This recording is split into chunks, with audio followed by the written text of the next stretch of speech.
بسم اللہ الرحمن الرحیم اللہم صلی علی سیدنا محمد وعلی آلہ صحابہ سیدنا محمد وبارک وسلم علیہ۔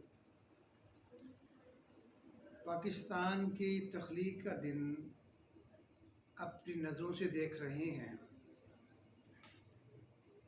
اس ملک کی آزادی کے لیے جو قربانیاں دی گئی ہیں وہ تو سب قبروں میں چلے گئے۔ ان قربانیوں کا سن کر سوچ کر کلیجہ منہ کو آتا ہے۔ بچوں نے، نوجوانوں نے، ہماری ماؤں بہنوں نے اپنی عزتوں کی قربانیاں دی، جانوں کی قربانیاں دی، خون بہائے، مال لٹائے، وطن بدر ہوئے، وطن چھوڑا، چیخو پکار میں بچے کچے کچھ پاکستان پہنچے اور درجنوں راستوں میں کٹ مر گئے۔ اور وہ بیٹیاں، وہ مستورات، وہ مسلمان عورتیں جو جوانی کے پہرائی میں قدم رکھ رہی تھی، آج بھی بھارت کے اندر ہندوؤں اور سکھوں کی اولادیں پیدا کر رہی ہیں۔ تاریخ میں اتنی بڑی قربانی صحابہ کے بعد سننے میں اور تاریخ کے اوراق میں پڑھنے میں نہیں آتی۔ وجہ کیا تھی کہ قائد اعظم علیہ رحمہ نے، علامہ اقبال رحمۃ اللہ علیہ نے اور اس وقت کے علماء اکرام، علماء دیوبند اور تمام مسالک کے علماء نے ہمارے سیاسی رہنما لیڈر کا ساتھ دیا اور ایک بیانیہ انہوں نے اختیار فرمایا جس پر ساری قوم کے دل تڑپ گئے۔ آزادی کس نام پر؟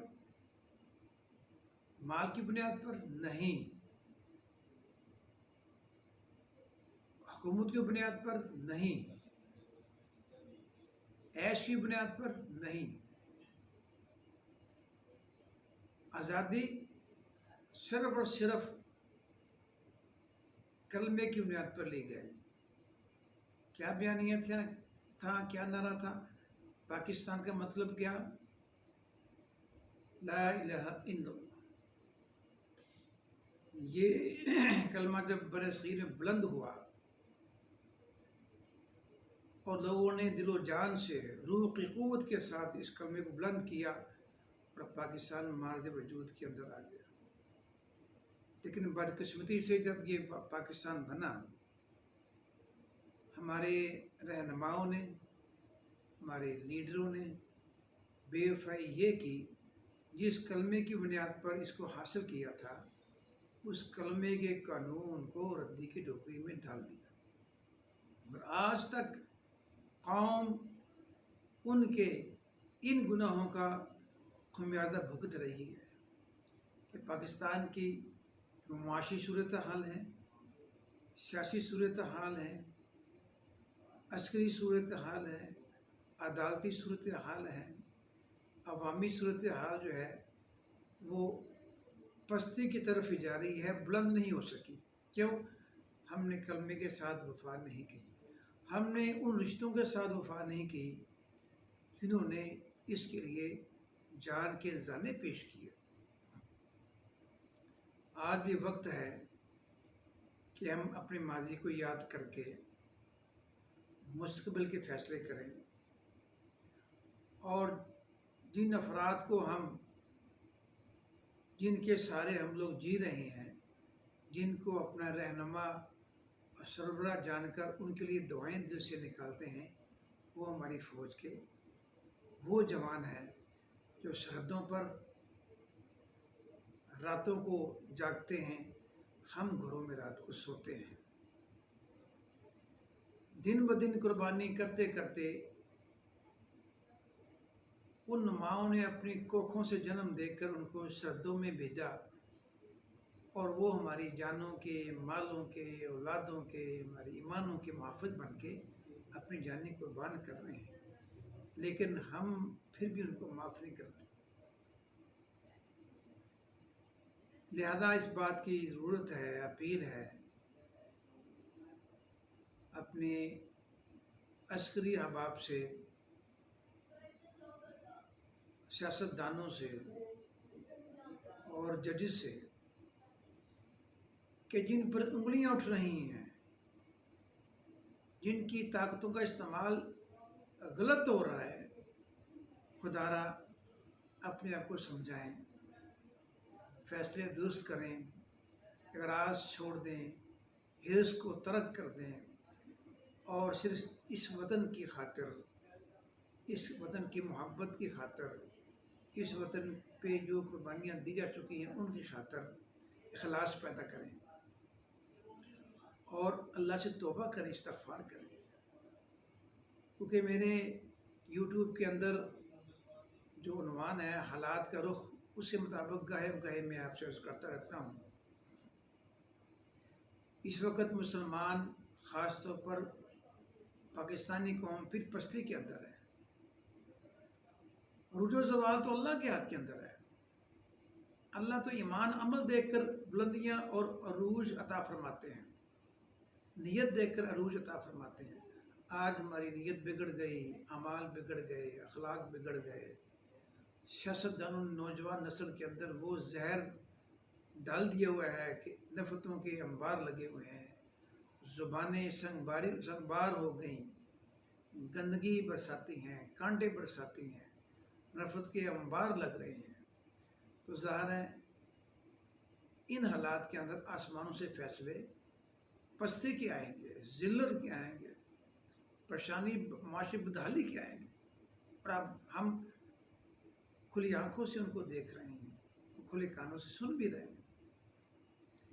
تو میں درخواست کروں گا اسید پاکستانی ہونے کے، مسلمان ہونے کے، اپنے ججز سے خدا را فیصلے ٹھیک کر لیں. آپ کے غلط فیصلوں نے امت کو پیس کے رکھ دیا ہے. آپ کی پارٹی بازی کے سسٹم نے امت کو بد دعائیں دینے پر مجبور کر دیا ہے. آپ کے غلط فیصلوں نے امت کے آپ معاشی قاتل بن چکے ہیں. اور ان حضرات کو جو ہمارے جنرلز ہیں، ہمارے پیارے ہیں، ہمارے ہی ہیں، وہ کسی ایک کو سپورٹ کرنے کی بجائے خدا را سرحدوں پہ رہیں، اور سیاست سے الگ تھلگ رہیں. حکومت کرنے دیں ان لوگوں کو جو کرپشن سے پاک ہیں. اگر تمہیں اس بات کی حرص ہی ہے کہ ہم نے لوگوں کو آگے لے کے آنا ہے، تو ایسے لوگوں کو لے کے آؤ جو کرپشن سے پاک ہوں، ظلم سے پاک ہوں، جو قوم کے خیر خواہ ہوں. ہم نے کھلی آنکھوں سے دیکھا، آج تک ہمیں کوئی بھی خیر خواہ نہیں ملا. اگر خیر خواہ ملتا ہے، کام کرتا ہے، تو اس کو چند سالوں کے اندر اس کو اڑا کے باہر پھینک دیتے ہیں. اے میرے ملک کے جرنیلو،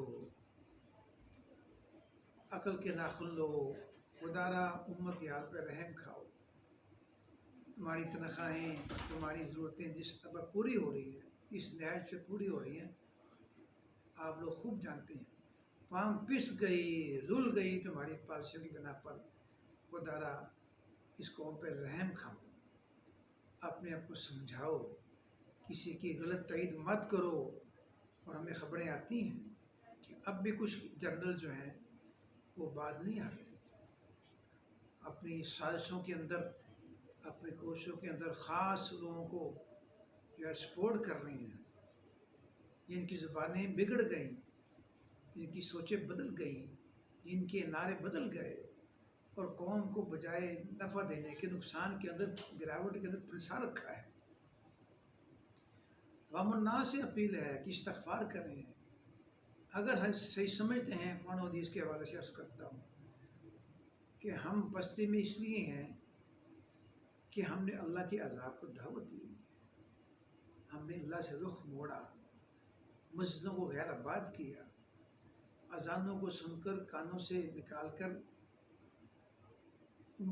اذانوں کو ایک کان سے نکال کر دوسرے کان سے باہر نکال کیا. اللہ ہم سے ناراض ہے. اور اللہ کی ناراضگی کی 3 شکلیں ہوتی ہیں جس کو عذاب کہتے ہیں۔ پہلی شکل آسمانوں سے عذاب آتا ہے، بارشوں کی شکل میں، پتھروں کی شکل میں، اور زمین پر زلزلے آتے ہیں۔ اور تیسری شکل جو قرآن پاک کے اندر ہیں، ہم نے پڑھا، کھلی آنکھوں سے پڑھا کہ اللہ پاک آپس میں اختلاف پیدا کر دیتے ہیں، آپس میں اختلاف پیدا کر دیتے ہیں، لڑ رہے ہیں، مر رہے ہیں، گالیاں بک رہے ہیں، دشنام اندازی ہو رہی ہے، عورتوں کی عزت محفوظ نہیں، لوگوں کی عزت محفوظ نہیں، بزرگوں کی عزت محفوظ نہیں، نوجوانوں کی سوچ محفوظ نہیں۔ اس بنا پر عوام سے بھی درخواست کریں گے یہ اللہ کا ہم پر عذاب ہے، کسی بھی قوت کی شکل میں ہم اللہ سے توبہ کریں، معافی مانگیں۔ اور ان نوجوانوں کو جو اس 14 اگست کے حوالے سے مجھے یاد آ رہے ہیں، اس ملک پاکستان کے لیے جانیں دیتے دیتے قبروں میں چلے گئے، شہداء کہلائے، بچ گئے، وہ غازی کہلائے، ان کے لیے دعا کریں۔ اس بارے میں چند اشعار میں نے درج کیے ہیں۔ ایک ماں کی پکار ہے، ایک ماں کی دعا ہے، جو ایک بچے کو جنم دینے کے بعد پوری قوم کی حفاظت کے لیے اپنی کوکھ کو خالی کر لیتی ہے اور خدا کے حوالے کر دیتی ہے، اور دعاؤں کے ساتھ اس کا پیچھا کرتی ہے، اور اس کی شہادت پر جو ہے وہ خوش ہو جاتی ہے، اور اس کے واپس لوٹنے پر اس کا ماتھا چومتی ہے۔ وہ ماں کی پکار کیا ہے، میں عرض کرتا ہوں۔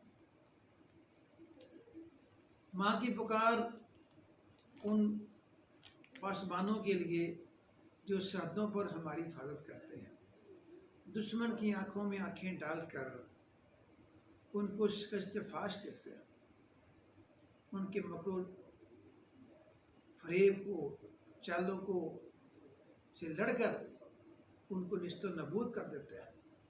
وہ ماں کی پکار کیا ہے؟ ماں کہتی ہے اے وطن کے پاسبانوں،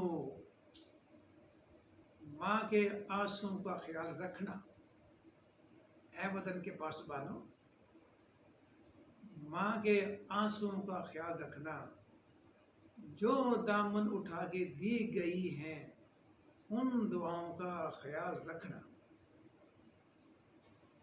جو دامن اٹھا کے دی گئی ہیں ان دعاؤں کا خیال رکھنا، کہیں جھک نہ جانا، کہیں ڈر نہ جانا۔ یہ ماں کی پکار ہے۔ پھر عرض کرتا ہوں، اے وطن کے پاسبانوں، ماں کے آنسوں کا خیال رکھنا، جو دامن اٹھا کے دی گئی ہیں ان دعاؤں کا خیال رکھنا، کہیں جھک نہ جانا، کہیں ڈر نہ جانا۔ آگے شعر عرض ہے پاسبانوں کے لیے، نوجوانوں کے لیے۔ کسی میدان میں تنہا نہیں ہو، یک جان دو قالب ہو تم۔ کسی میدان میں تنہا نہیں ہو، یک جان دو قالب ہو تم۔ تمہارے حوالے ہمارے بھی دل ہیں، ان دلوں کا خیال رکھنا۔ تمہارے حوالے ہمارے بھی دل ہیں،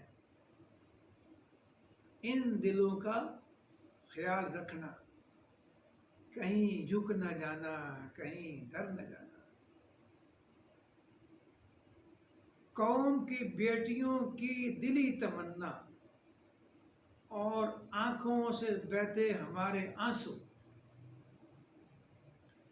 قوم کی بیٹیوں کی دلی تمنا اور آنکھوں سے بہتے ہمارے آنسو، بہنیں سب تڑپ رہی ہیں، ان رشتوں کا خیال رکھنا، کہیں جھک نہ جانا، کہیں ڈر نہ جانا۔